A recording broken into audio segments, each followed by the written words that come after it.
সালামু আলাইকুম। এই মুহূর্তে সারা বাংলাদেশে নির্মাণ শ্রমিকের সংখ্যা প্রায় ১ কোটি, ১ কোটির কাছাকাছি। এই নির্মাণ শ্রমিকরা যে পরিশ্রম করে আমাদের জন্য অট্টালিকা তৈরি করে, যে পরিশ্রম করে সুন্দর শহর, সুন্দর বাড়ি সাজিয়ে দেয়, সে নির্মাণ শ্রমিকদের কথা সরকার বা কোনো মহল থেকেই চিন্তা করা হয় না। আজকে একটা লোভনীয় অ্যাড দেখলাম।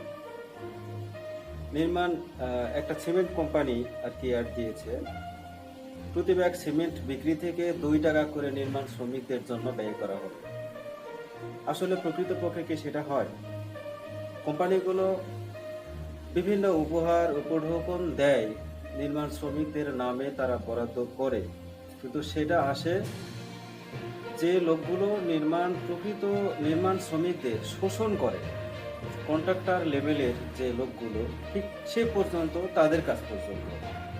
প্রকৃত শ্রমিকদের কাছে তাদের সেই উপহার উপঢৌকন কিন্তু আসে না।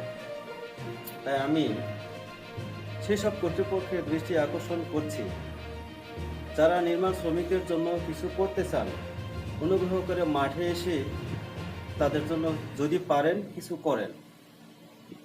এমনি থেকেই শ্রমিক বৈষম্য এবং তাদের যে মজুরি বৈষম্য, সেটা বিশাল এবং প্রকট আকার ধারণ করেছে। তাই নির্মাণ শ্রমিক সংশ্লিষ্ট যারা আছেন এবং কর্তা ব্যক্তি যারা আছেন, এই বিষয়টি বিবেচনা করবেন।